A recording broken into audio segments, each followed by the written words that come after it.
sore itu, matahari mulai merunduk di ufuk barat. Udara tegal yang panas menyisakan hawa lembab bercampur bau minyak dan arang. Di tepi jalan raya dekat pasar lama, warung sate Pak Haji Saman tampak paling mencolok. Di antara deretan kios kecil dan pedagang kaki lima, warung itu berdiri dengan tenda besar berwarna merah kusam.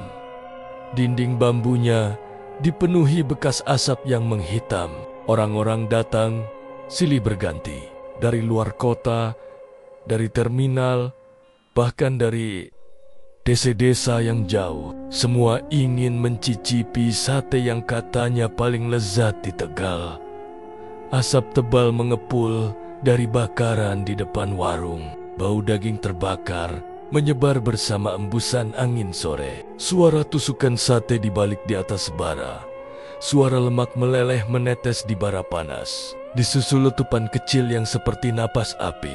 Di dalam warung, pengunjung duduk ropet-ropet di kursi kayu panjang. Beberapa orang menyeka keringat di dahi, tapi tak seorang pun berhenti makan. Mereka mengunyah cepat, menelan sate yang masih mengepul panas dengan wajah puas. Warung itu selalu penuh setiap malam. Di pojok, seorang pria tua berjubah putih duduk di kursi besar. Dialah Pak Haji Saman.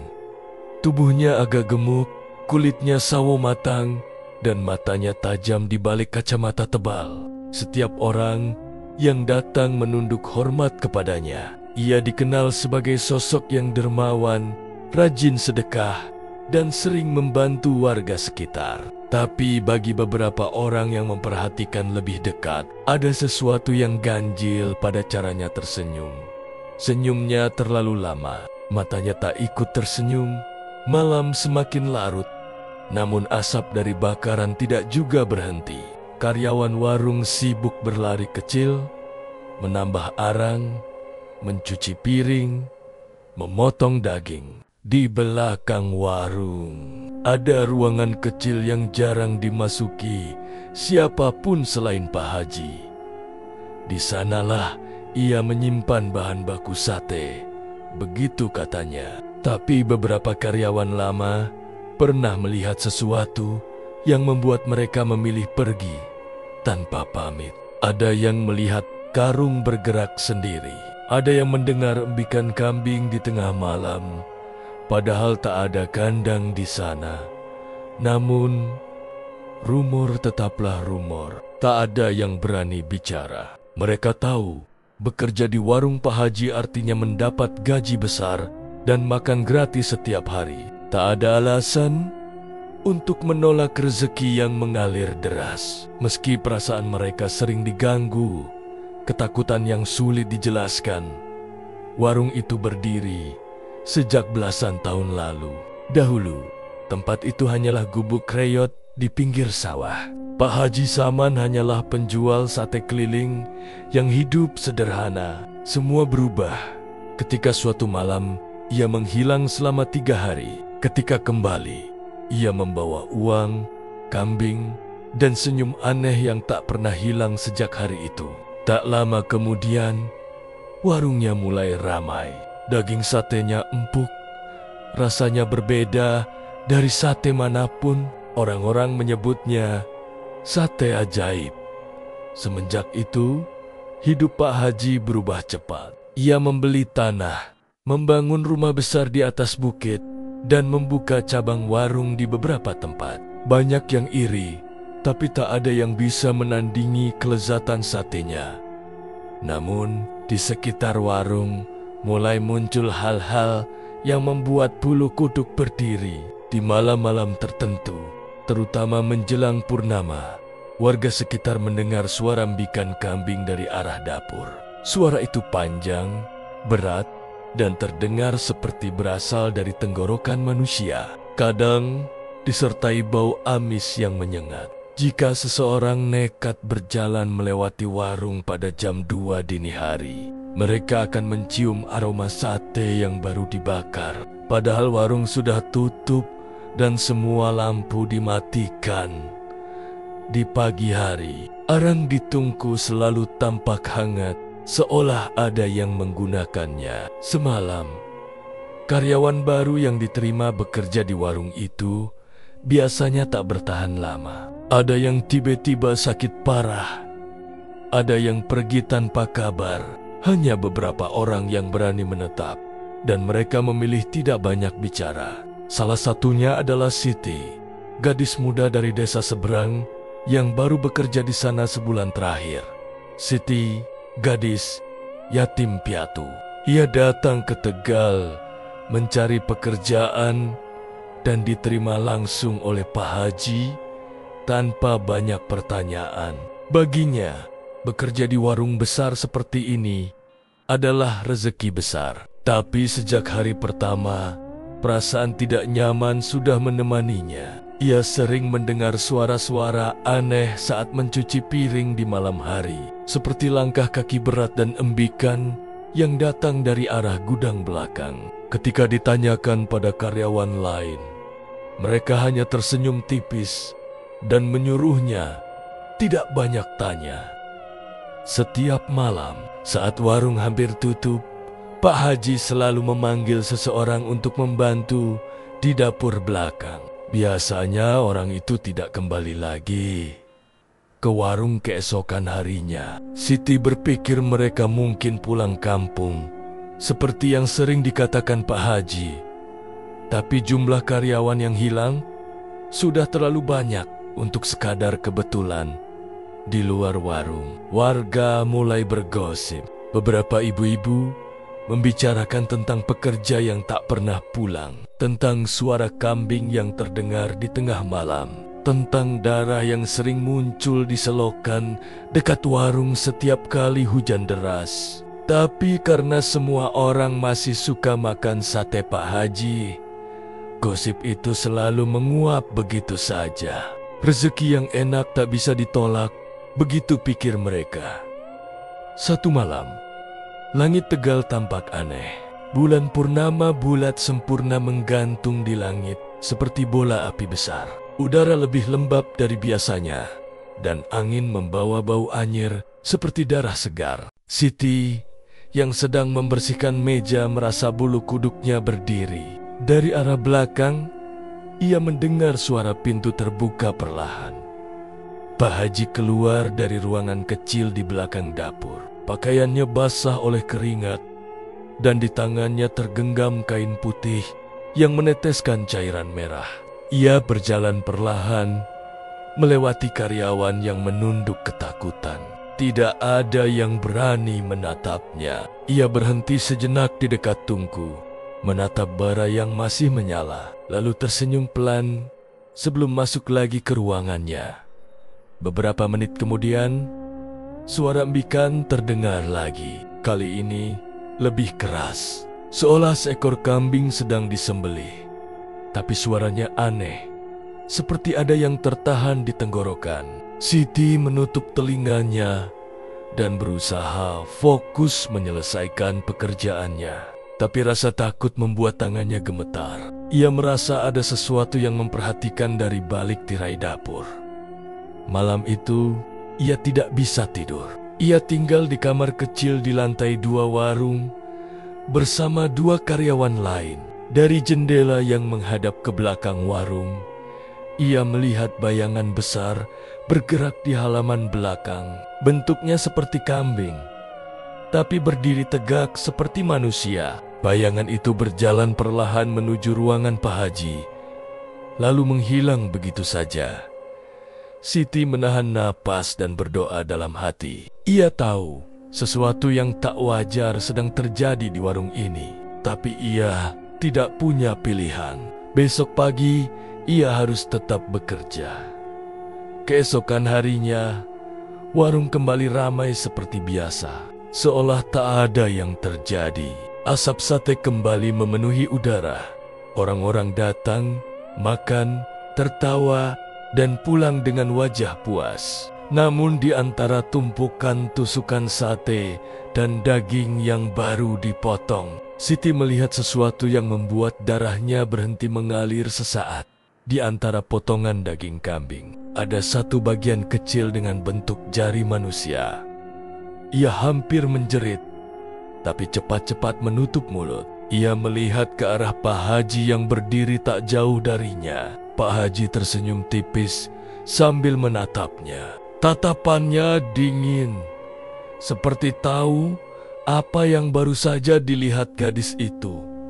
Sejak hari itu, Siti tidak lagi bisa makan daging sate. Setiap kali mencium aroma bakaran, perutnya terasa mual. Tapi warung tetap berjalan seperti biasa. Uang terus mengalir, bahkan lebih banyak dari sebelumnya. Di luar sana, warga masih berbondong-bondong datang.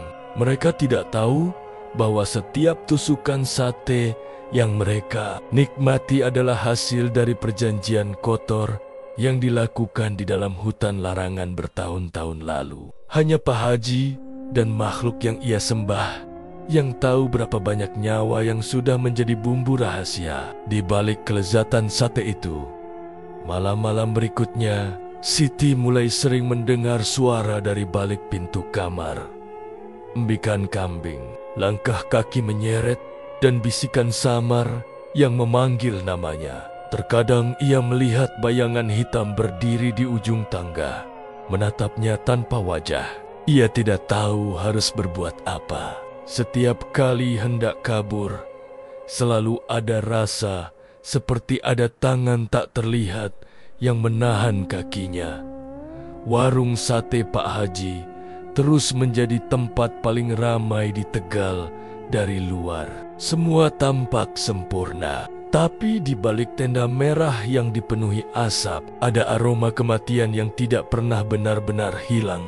Dan setiap kali bulan purnama datang, api di tungku bakar selalu menyala, lebih terang dari biasanya. Asapnya naik ke langit malam seperti doa yang tak pernah terkabul. Bertahun-tahun sebelum warung sate Pak Haji Saman menjadi terkenal, ia hanyalah pria sederhana yang hidup papasan di pinggir kota Tegal. Ia tinggal bersama istrinya, Sumina, di rumah kecil dekat sawah yang kering dan panas. Setiap hari ia berkeliling membawa gerobak sate, berjalan dari satu kampung ke kampung lain, berharap ada pembeli yang mau mampir. Tapi sejak jalan raya baru dibuka dan banyak warung modern bermunculan, dagangannya semakin sepi. Hari-harinya dihabiskan dengan keringat dan utang.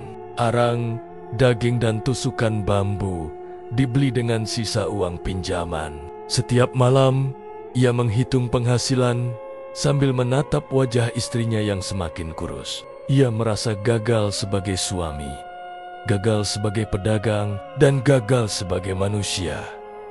Ketika musim kemarau panjang melanda, hidupnya makin sulit. Sapi dan kambing di pasar Tegal banyak yang mati.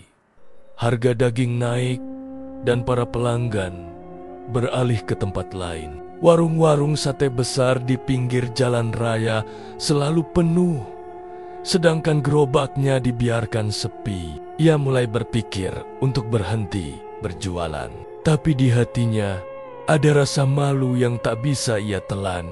Suatu malam, setelah hujan deras pertama turun, ia duduk di depan rumah menatap langit. Petir menyambar jauh di timur. Dalam pikirannya yang kalut, ia teringat cerita lama yang dulu sering diceritakan ayahnya tentang hutan larangan, kawasan di selatan Tegal yang dianggap angker dan terkutuk. Orang-orang percaya di sana tinggal makhluk gaib yang bisa memberikan kekayaan bagi siapapun yang berani melakukan perjanjian. Pak Haji tidak langsung percaya, tapi hidupnya sudah terlalu hancur untuk berpikir jernih. Malam itu, ia memutuskan pergi ke hutan itu. Ia tidak memberitahu siapapun, bahkan istrinya, dengan membawa pisau, dupa, dan sebotol minyak. Ia berjalan kaki melewati sawah yang gelap. Perjalanan ke hutan larangan memakan waktu beberapa jam. Angin malam bertiup dingin, membawa suara jangkrik yang seperti bisikan. Di sepanjang jalan, ia melihat pohon-pohon tua menjulang tinggi. Akar-akar menjulur seperti tangan yang mencoba menarik siapapun yang lewat. Kabut tipis mulai turun, membuat pandangannya kabur di tengah hutan. Ia menemukan lapangan kecil yang tanahnya gersang. Tidak ada rumput, hanya tanah hitam dan bau anyir yang menusuk hidung. Di tempat itu, konon orang-orang dulu melakukan ritual untuk memanggil penunggu gunung. Ia menggali tanah sedikit, menancapkan pisau di tengahnya, lalu menyalakan dupa. Suara angin berubah menjadi desiran berat. Suhu udara menurun drastis. Di tengah kabut, muncul bayangan besar menyerupai kambing. Tubuhnya hitam pekat, matanya merah menyala, dan dari mulutnya keluar uap panas seperti napas api. Bayangan itu tidak sepenuhnya berbentuk hewan. Sebagian tubuhnya menyerupai manusia dengan 2 tanduk melengkung di kepala. Pak Haji terpaku, tapi rasa takutnya tertelan oleh keputusasaan. Ia memohon dalam hati agar hidupnya berubah. Ia ingin dagangannya laris, ingin kaya, ingin dihormati. Bayangan itu mendekat, dan tanah di bawah kakinya bergetar pelan. Dari kabut terdengar suara berat dan serak, berbicara tanpa bibir yang bergerak. Syaratnya sederhana.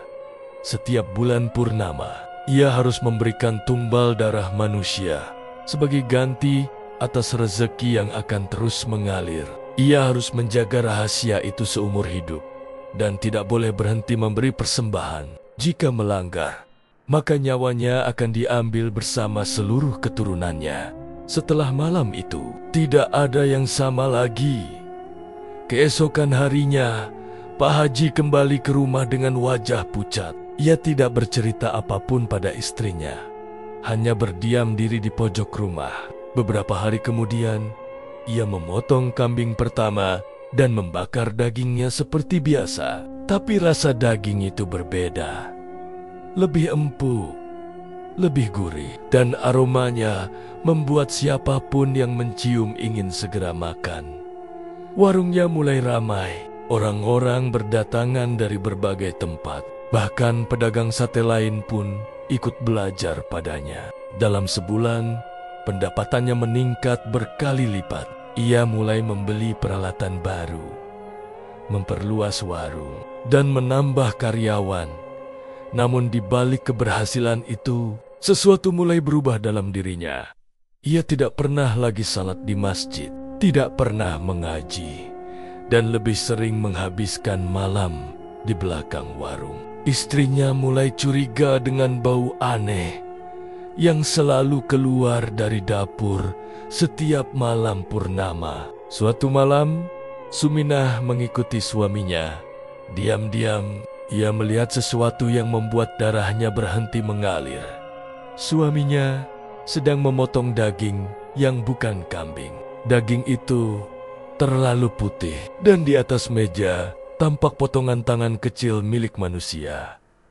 Keesokan paginya, Suminah tidak terlihat lagi. Orang-orang percaya ia pergi ke rumah saudaranya di Brebes. Hanya Pak Haji yang tahu kebenarannya. Tumbal pertamanya adalah istrinya sendiri. Setelah itu, tidak ada lagi batas antara halal dan haram.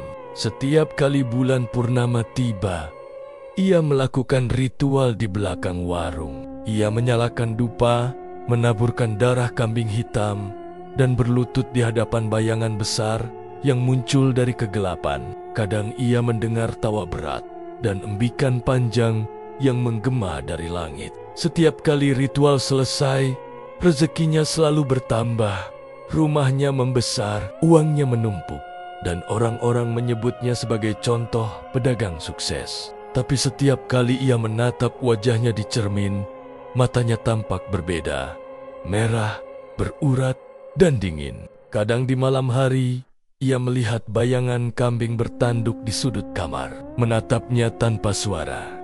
Waktu berlalu, dan warungnya menjadi legenda di Tegal.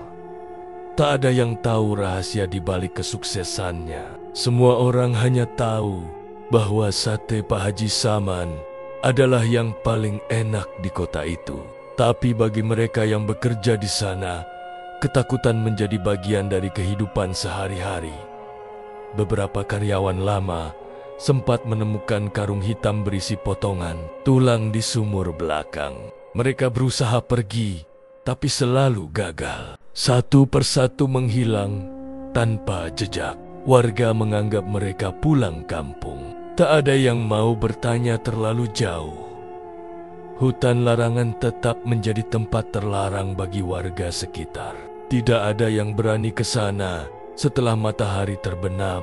Mereka percaya penunggu hutan itu masih mencari tumbal, dan siapapun yang lewat bisa menjadi korban. Kadang, orang-orang yang lewat dekat sana mendengar suara embikan dari kejauhan, diiringi bau sate yang terbakar. Bagi Pak Haji, perjanjian itu sudah menjadi bagian dari hidup. Ia tidak bisa mundur, meskipun kadang rasa bersalah menghantui pikirannya. Setiap kali hendak berhenti, suara itu muncul lagi di kepalanya, berat dan dingin, mengingatkan bahwa hutangnya belum lunas. Pada malam-malam tertentu, terutama menjelang purnama, Pak Haji sering melihat sosok istrinya di depan warung. Wajahnya pucat, matanya kosong, dan di lehernya ada bekas luka menganga. Ia berdiri di antara asap sate yang mengepul, menatap suaminya dengan tatapan kosong. Tapi setiap kali Pak Haji berkedip, sosok itu menghilang. Sejak itu, ia tidak lagi tidur di rumah. Ia memilih tinggal di warung, di ruangan kecil yang dulunya tempat penyimpanan daging. Setiap malam, ia duduk di kursinya sambil menatap bara api di tungku. Dari arah belakang, suara embikan kambing kadang terdengar pelan, seolah sedang memanggil. Ia tahu makhluk itu selalu mengawasinya. Ketika uang semakin banyak dan pelanggan datang dari luar kota, rasa takut dalam dirinya perlahan berubah menjadi keserakahan. Ia mulai menikmati kekuasaan dan penghormatan yang datang dari orang-orang sekitar. Tidak ada yang berani menentangnya. Tidak ada yang berani menolak perintahnya. Ia menjadi semacam legenda hidup di Tegal. Simbol kesuksesan tanpa tahu dari mana semua itu berasal. Namun setiap berkah selalu punya harga. Di balik keberhasilan warungnya, darah terus mengalir di tanah belakang. Setiap kali malam purnama, aroma anyir selalu memenuhi udara. Arang di tungku tidak pernah padam. Dan setiap kali api menyala lebih besar dari biasanya, itu pertanda ada satu jiwa yang telah dikorbankan. Bagi Siti yang kini bekerja di warung itu, semua tampak seperti mimpi buruk yang pelan-pelan menjadi nyata. Ia mulai menyadari bahwa bau amis di dapur tidak berasal dari daging kambing, melainkan dari sesuatu yang lebih mengerikan. Ia tahu bahwa warung itu menyimpan rahasia besar, tapi setiap kali mencoba mencari tahu, perasaan takut selalu menahannya. Di suatu malam purnama berikutnya, ketika angin panas bertiup dari arah laut utara dan lampu warung bergetar pelan, Pak Haji berdiri di belakang warung, memandangi tanah kosong yang dulu menjadi tempat pertama kali ia melakukan perjanjian. Ia tahu waktunya akan tiba lagi. Makhluk itu akan menagih tumbal berikutnya, dan kali ini bayangan di kepalanya berbisik nama seseorang. Nama itu adalah Siti.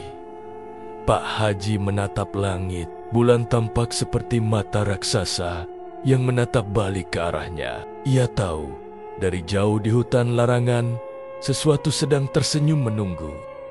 Warung sate Pak Haji Saman kini tak pernah sepi.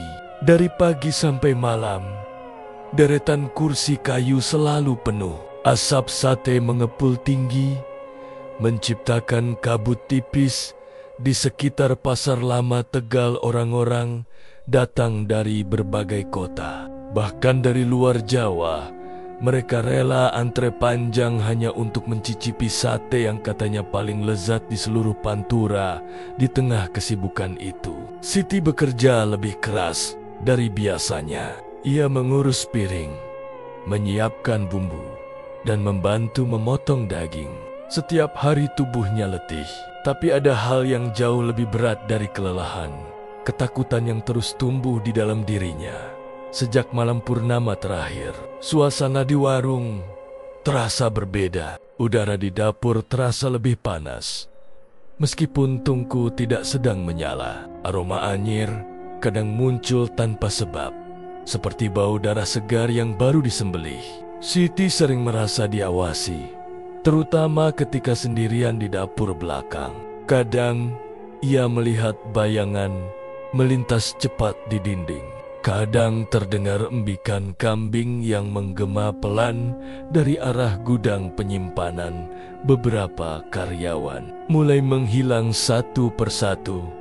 Pertama, Tono, tukang bakar sate yang sudah bekerja sejak lama. Ia terakhir terlihat tengah malam saat menambah arang di tungku. Keesokan paginya, arang masih menyala, tapi Tono tak pernah muncul lagi.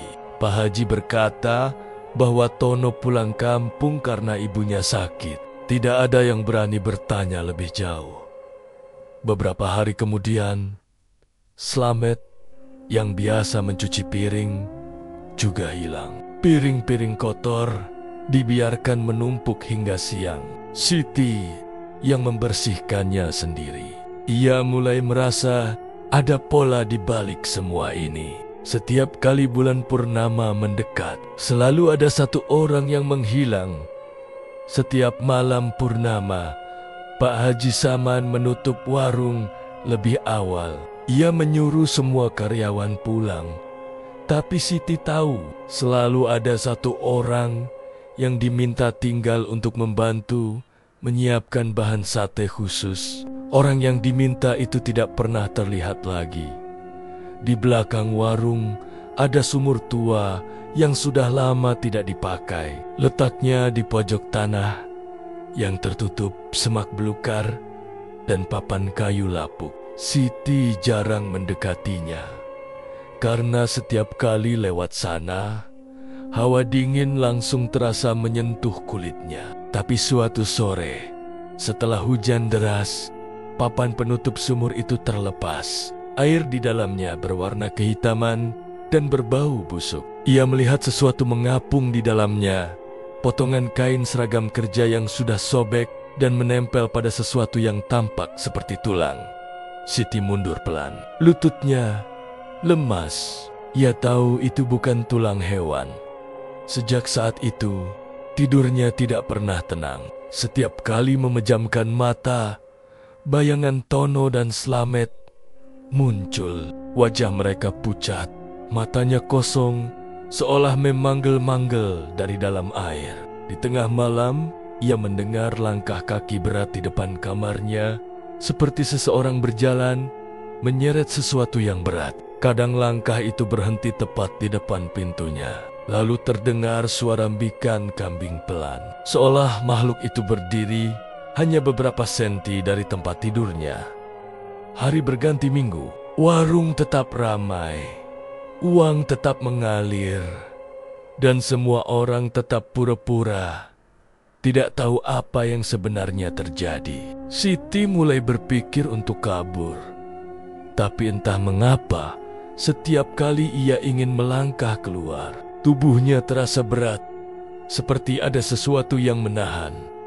Sementara itu, di tengah keramaian kota, seorang wartawan muda bernama Rizal mendengar kabar tentang warung sate legendaris yang selalu penuh setiap malam. Ia bekerja untuk sebuah media lokal di Tegal dan mencari kisah menarik untuk diliput. Keberhasilan Pak Haji Saman membuatnya penasaran.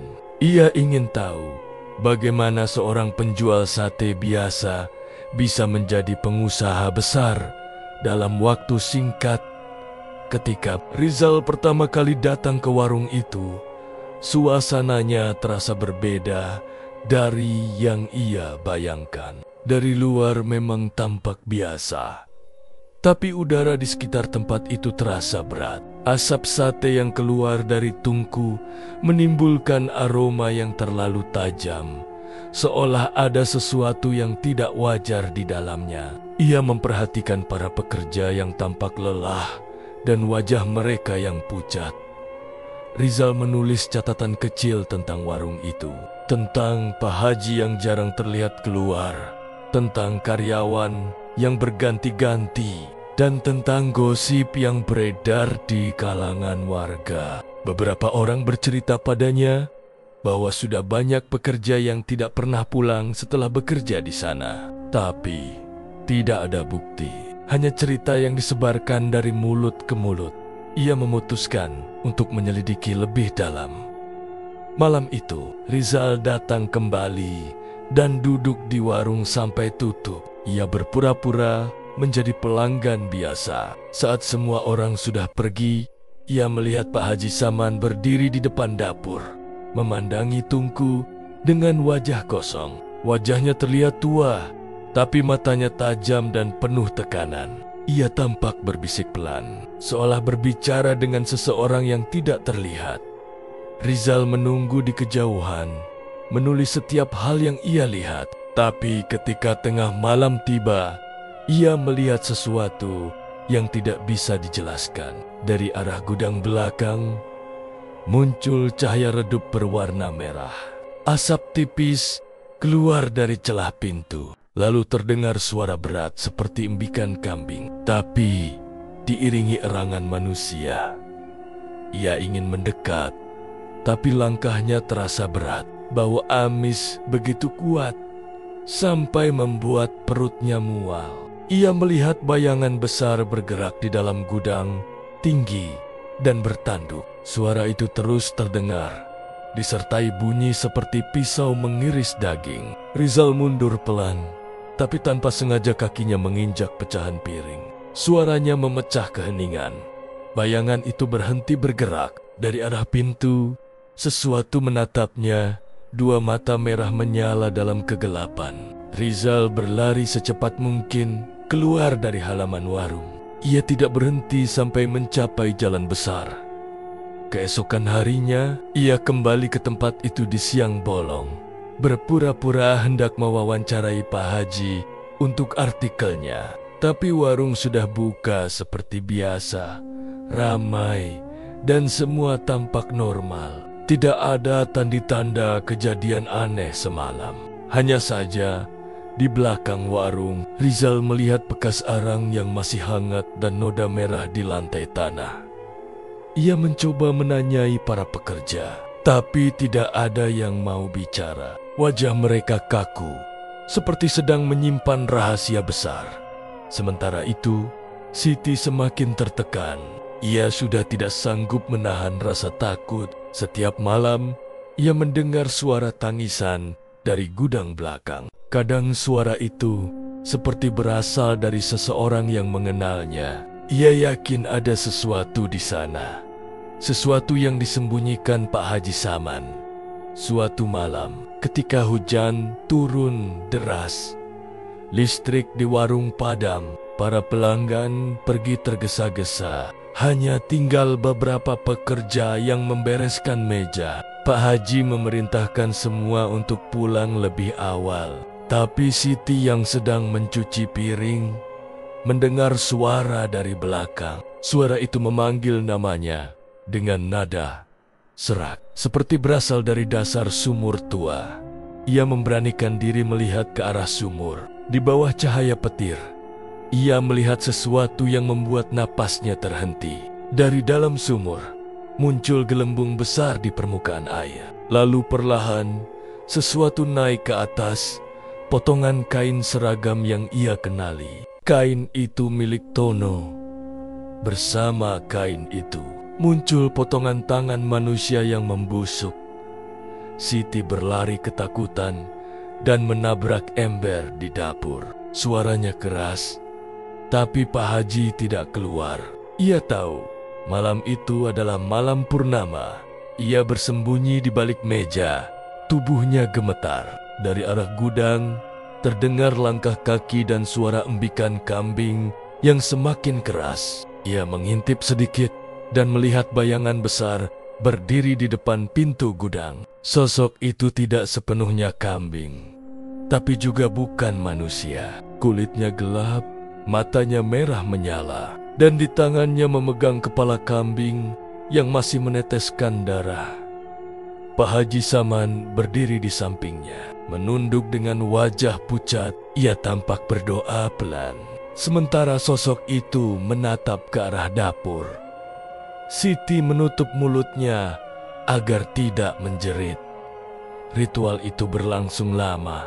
Bau darah memenuhi ruangan, dan suara-suara aneh menggema di antara dinding bambu. Api di tungku menyala sendiri, membesar tanpa arang. Ketika akhirnya semua berakhir, gudang kembali gelap. Siti berlari keluar dari warung dalam keadaan basah kuyup oleh hujan. Ia tidak tahu harus kemana, tapi ia tahu bahwa warung sate itu bukan tempat manusia biasa. Keesokan harinya, warga menemukan darah mengalir dari selokan belakang warung. Bau busuk menyebar ke seluruh pasar. Tapi ketika mereka datang memeriksa, tidak ada apapun di sana. Tanah kering, sumur tertutup rapat, dan Pak Haji hanya tersenyum sambil berkata bahwa seekor kambing mungkin mati di sekitar situ. Orang-orang percaya seperti biasa. Hanya Siti dan Rizal yang tahu bahwa di balik tenda merah dan aroma sate bakar yang menggoda, ada rahasia kelam yang siap menelan siapapun yang berani membuka kebenarannya. Dan di malam berikutnya, saat bulan kembali bulat sempurna, suara embikan kambing kembali terdengar dari arah dapur. Lebih keras, lebih dalam, seperti suara yang memanggil nama manusia. Beberapa hari setelah hujan besar dan kejadian mengerikan di sumur, warung sate Pak Haji Saman tetap beroperasi seperti biasa. Asap sate kembali mengepul, pelanggan datang silih berganti, dan aroma gurih yang menipu kembali memenuhi udara Tegal. Namun bagi Siti, semua sudah berubah. Ia tidak lagi melihat warung itu sebagai tempat bekerja, melainkan sebagai neraka yang menyamar di tengah keramaian. Sejak malam purnama itu, wajah Pak Haji terlihat semakin pucat, matanya cekung, kulitnya kering, seperti menempel di tulang. Tapi yang aneh, meski tubuhnya tampak lemah, gerak-geriknya menjadi semakin cepat dan tajam. Setiap kali berjalan, langkahnya seperti menyeret bayangan lain di belakangnya. Kadang bayangan itu memiliki bentuk kepala kambing dengan tanduk panjang melengkung. Siti berusaha bertahan bekerja hanya karena takut. Ia tidak tahu apa yang akan terjadi jika berhenti. Ia pernah melihat karyawan yang mencoba kabur beberapa bulan lalu. Orang itu ditemukan seminggu kemudian di tepi sungai. Tubuhnya penuh luka, kulitnya membiru, dan bagian wajahnya tidak lagi bisa dikenali. Setelah kejadian itu, tidak ada lagi yang berani keluar sebelum Pak Haji mengizinkan. Rizal, wartawan muda yang pernah menyaksikan keanehan di warung itu, mulai merasa bahwa ada hal besar yang tersembunyi di balik kesuksesan sate Pak Haji. Ia menulis artikel kecil di medianya dengan judul yang samar-samar, hanya membahas warung yang dianggap paling laris di Tegal. Namun, komentar pembaca membuatnya semakin curiga. Banyak yang mengatakan bahwa warung itu berbau aneh, atau bahwa pemiliknya jarang terlihat di masjid lagi. Rizal memutuskan untuk kembali datang. Kali ini dengan rencana yang lebih matang. Ia ingin membuktikan dengan bukti nyata, bukan sekadar gosip. Ia membawa kamera kecil dan perekam suara yang bisa disembunyikan di dalam tas. Ia menyamar sebagai pelanggan, duduk di pojok dekat dapur sambil memperhatikan segala sesuatu dengan hati-hati. Hari itu warung tampak lebih ramai dari biasanya. Ada rombongan sopir truk yang makan sambil tertawa keras. Ada keluarga dari luar kota yang sibuk berfoto di depan spanduk bertuliskan Sate Pak Haji Saman. Lezat tiada dua. Tapi di balik keramaian itu, Siti melihat sesuatu yang janggal. Daging yang diiris di dapur bukan daging biasa. Warnanya terlalu gelap. Seratnya terlalu kasar. Bau amisnya menusuk.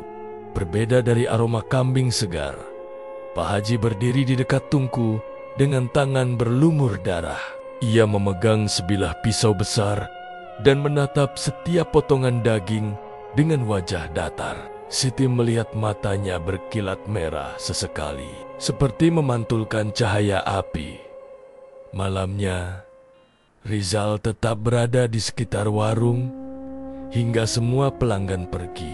Ia menunggu di seberang jalan, di balik pohon beringin besar yang tumbuh di tepi pasar lama. Sekitar pukul 11 malam, warung mulai sepi. Hanya tersisa Pak Haji dan satu karyawan yang belum pulang. Dari kejauhan, Rizal melihat keduanya berjalan ke belakang warung, membawa karung besar yang tampak berat. Ia mengikuti pelan-pelan. Dari celah bambu pagar, ia melihat mereka membuka pintu gudang. Di dalamnya, cahaya merah redup muncul lagi. Udara di sekitar tempat itu bergetar pelan, seperti ada sesuatu yang bernapas di balik tanah. Suara embikan kambing terdengar lagi, kali ini bercampur dengan erangan manusia yang parau.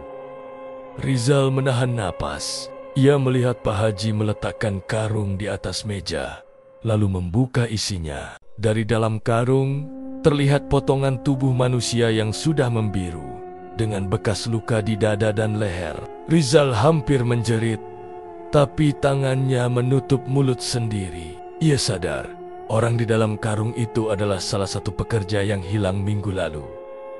Makhluk bertanduk muncul dari balik asap. Bentuknya tinggi dan berotot, kulitnya gelap kehitaman seperti terbakar. Matanya merah seperti bara api. Di dadanya ada luka terbuka yang masih berdarah. Ia berjalan mendekat ke arah Pak Haji, mengeluarkan suara seperti napas berat yang menggema di seluruh ruangan.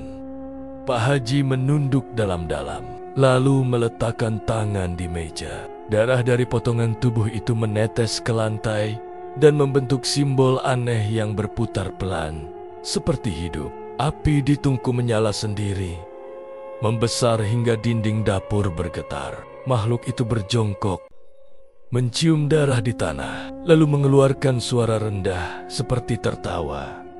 Rizal merekam semuanya dari celah pagar. Tapi tiba-tiba makhluk itu menoleh. Matanya menatap langsung ke arah tempat Rizal bersembunyi. Ia mundur pelan, tapi ranting kering di bawah kakinya patah dan mengeluarkan suara. Dalam sekejap, makhluk itu mengeluarkan raungan keras. Rizal berlari secepat mungkin, melompati parit dan bersembunyi di dalam semak.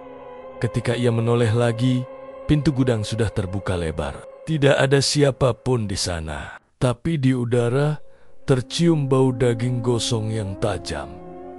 Keesokan harinya, Siti datang seperti biasa. Ia tidak tahu bahwa Rizal menyaksikan semuanya malam sebelumnya. Tapi ia merasakan suasana di warung semakin berat. Pagi itu, Pak Haji memanggil semua pekerja dan mengatakan bahwa malam nanti mereka akan mengadakan selamatan besar untuk merayakan keberhasilan warung. Semua orang tampak senang, tapi di hati Siti tumbuh firasat buruk. Menjelang malam, Siti memperhatikan bahwa bahan sate yang disiapkan jauh lebih banyak dari biasanya. Di dapur, Pak Haji memotong daging tanpa henti, sementara darahnya mengalir ke ember besar. Ia memerintahkan Siti untuk membersihkan lantai dapur. Setelah semua selesai, saat semua pekerja sibuk, Pak Haji keluar ke belakang, membawa panci besar yang meneteskan darah. Ia berjalan ke arah sumur tua. Siti memperhatikan dari jendela kecil. Dari jauh, ia melihat Pak Haji menunduk ke sumur sambil menuangkan darah itu. Lalu, dari dalam sumur muncul gelembung besar dan terdengar suara berat seperti makhluk yang lapar. Ritual itu belum berakhir di malam purnama itu. Pak Haji mempersiapkan sesuatu yang lebih besar.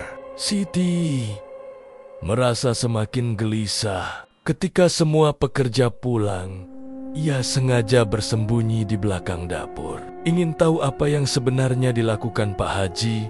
Dari celah pintu, ia melihat gudang belakang terbuka. Di dalamnya, api merah menyala, lebih besar dari biasanya. Di tengah api itu, makhluk bertanduk kembali muncul. Kali ini bersama bayangan yang jumlahnya lebih banyak.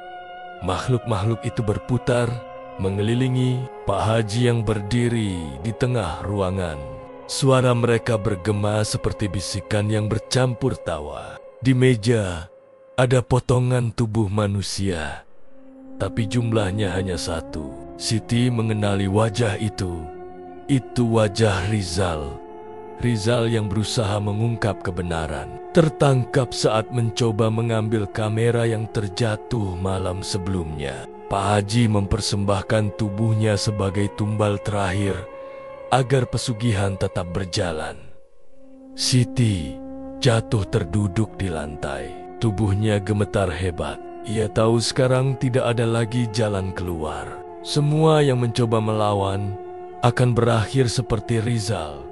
Makhluk itu berdiri tegak di depan Pak Haji, menyentuh dadanya dengan tangan berdarah. Lalu dari luka di dada makhluk itu, muncul cahaya merah yang masuk ke tubuh Pak Haji. Wajah Pak Haji berubah perlahan, matanya menjadi merah, giginya memanjang seperti taring, dan kulitnya menghitam di beberapa bagian. Ia tidak lagi manusia sepenuhnya. Api di gudang tiba-tiba padam. Semua makhluk menghilang, menyisakan bau belerang yang tebal di udara. Siti berlari keluar tanpa menoleh ke belakang. Ia terus berlari melewati jalan pasar, melewati gang sempit, hingga mencapai rumah kosong di pinggir kota. Di belakangnya, suara embikan kambing mengikuti dari kejauhan, semakin lama semakin dekat. Tapi ia tidak berhenti. Ia tahu selama masih bisa berlari, ia harus pergi sejauh mungkin dari warung itu. Di hari berikutnya, warga Tegal dikejutkan oleh kabar bahwa warung sate Pak Haji Saman terbakar tengah malam. Tidak ada yang tahu penyebabnya. Beberapa saksi mengatakan bahwa mereka mendengar suara kambing mengembik di tengah api, lalu jeritan panjang seperti manusia. Ketika api padam, tidak ditemukan jasad siapapun di sana. Namun, di sumur tua belakang warung, airnya kini berwarna hitam pekat, dan setiap malam, terutama saat bulan purnama, warga sekitar mengaku masih mendengar suara embikan kambing dan bau sate terbakar yang entah dari mana datangnya. Siti tidak pernah kembali. Ia menghilang tanpa jejak. Ada yang bilang ia gila dan berkeliaran di pasar. Ada yang bilang ia pergi keluar kota, membawa rahasia yang tidak boleh diucapkan. Dan di Tegal, warung sate Pak Haji Saman kini hanya tinggal cerita. Tapi setiap kali ada warung sate baru yang tiba-tiba ramai tanpa sebab, orang-orang masih berbisik pelan. Mungkin itu warisan dari pesugihan kambing iblis. Kebakaran warung sate Pak Haji Saman menjadi berita besar di Tegal. Api yang membakar warung itu begitu besar, bahkan terlihat dari jalan utama kota. Warga yang datang hanya menemukan abu, arang, dan tulang-tulang kecil yang sudah hangus. Tidak ada jasad manusia, tidak ada tanda kehidupan. Hanya bau gosong yang bercampur anyir darah menempel di udara selama berhari-hari di antara kerumunan orang yang menonton reruntuhan itu. Tidak ada satupun yang tahu bahwa malam sebelum kebakaran telah terjadi ritual terakhir. Sebuah perjanjian antara manusia dan makhluk gaib yang menuntut darah untuk mempertahankan kekayaan. Tapi semua berakhir tidak seperti yang diinginkan. Siti bersembunyi di rumah kosong di pinggiran kota. Tubuhnya lemah dan wajahnya pucat. Ia tidak makan selama 2 hari. Setiap kali mencoba memejamkan mata, bayangan gudang berdarah dan wajah Pak Haji yang berubah menjadi iblis selalu muncul. Ia mendengar suara embikan kambing setiap malam. Meskipun tidak ada siapapun di sekitar rumah itu, di sudut kamar, ia menyimpan sepotong kain yang dulu ia ambil dari sumur belakang warung. Kain itu berlumur darah dan sudah mengering. Tapi setiap malam kain itu terasa lembab dan mengeluarkan bau amis. Kadang dari kain itu muncul suara lirih seperti bisikan, memanggil namanya pelan. Siti mulai kehilangan arah.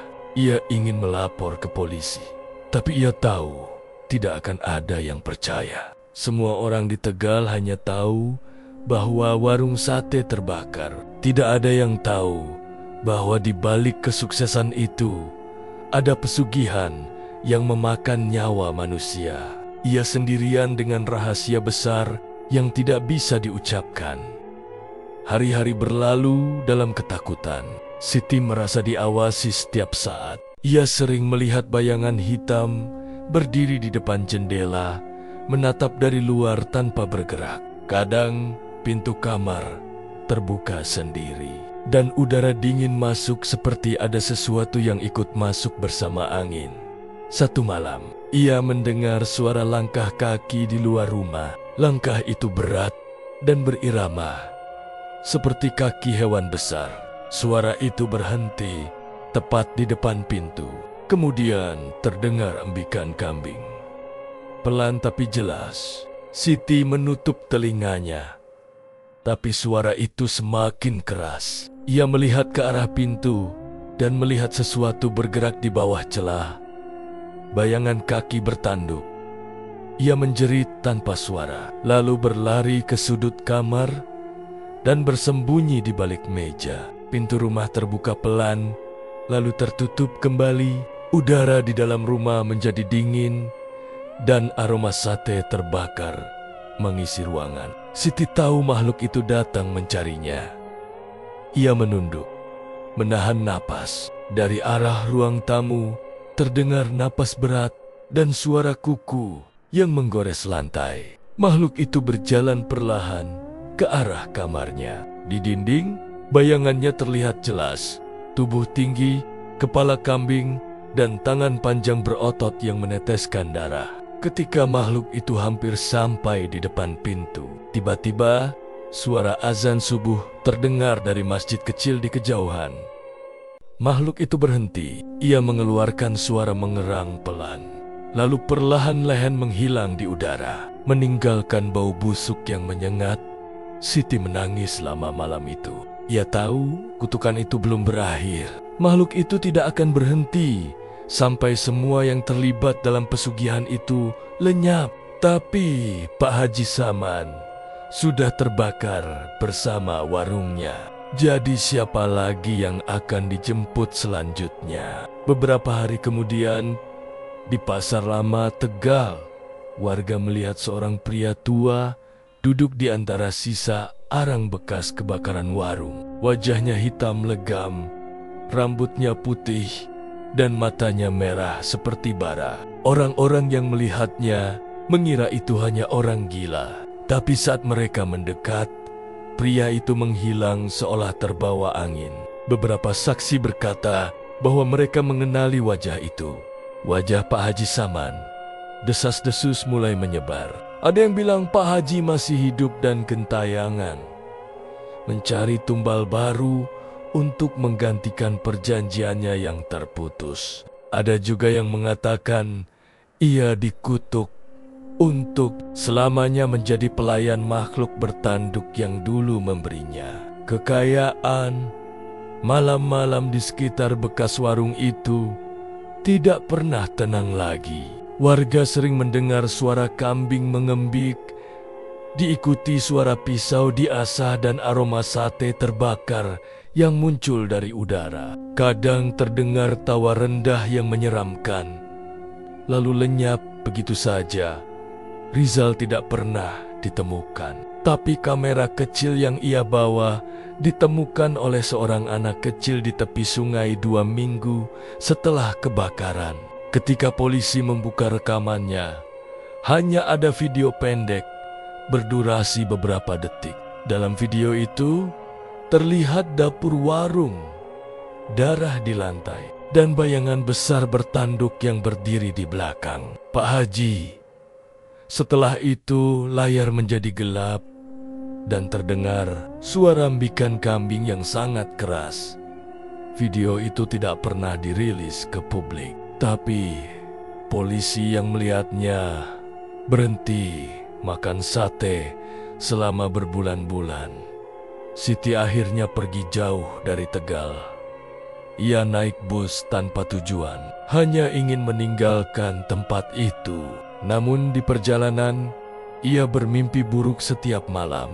Dalam mimpinya, ia berada di dapur warung lagi. Api menyala besar, dan dari dalam api muncul wajah-wajah pekerja yang dulu hilang. Mereka memanggil namanya, menatapnya dengan mata kosong. Di belakang mereka, makhluk bertanduk berdiri tegak, tersenyum lebar. Ketika Siti terbangun, bus berhenti di sebuah terminal kecil. Ia turun dan melihat sekeliling. Di tepi jalan, ada warung sate baru dengan papan besar bertuliskan Sate Haji Saman, resep asli Tegal. Tulisan itu masih baru, catnya belum kering. Ia terpaku di tempat. Dari arah warung, aroma sate tercium sangat kuat. Asapnya mengepul, sama seperti dulu. Di balik tirai merah, ia melihat sosok pria tua memakai kopiah hitam sedang membakar sate. Wajahnya tidak terlihat jelas, tapi posturnya sangat mirip dengan seseorang yang ia kenal. Tubuh Siti gemetar hebat. Ia ingin berlari, tapi kakinya tidak bisa digerakkan. Dari arah warung, sosok pria itu menoleh perlahan. Sekilas, matanya tampak merah menyala di balik asap. Siti berlari sekuat tenaga menjauh dari sana. Tapi sejak hari itu, setiap kali ia melewati kota atau desa, ia selalu melihat warung sate dengan nama yang sama. Kadang berbeda pemilik, tapi selalu ada wajah yang mirip dengan Pak Haji. Selalu ada tirai merah dan selalu ada aroma sate terbakar yang sama orang-orang di sekitar. Tegal percaya bahwa pesugihan itu tidak benar-benar berakhir.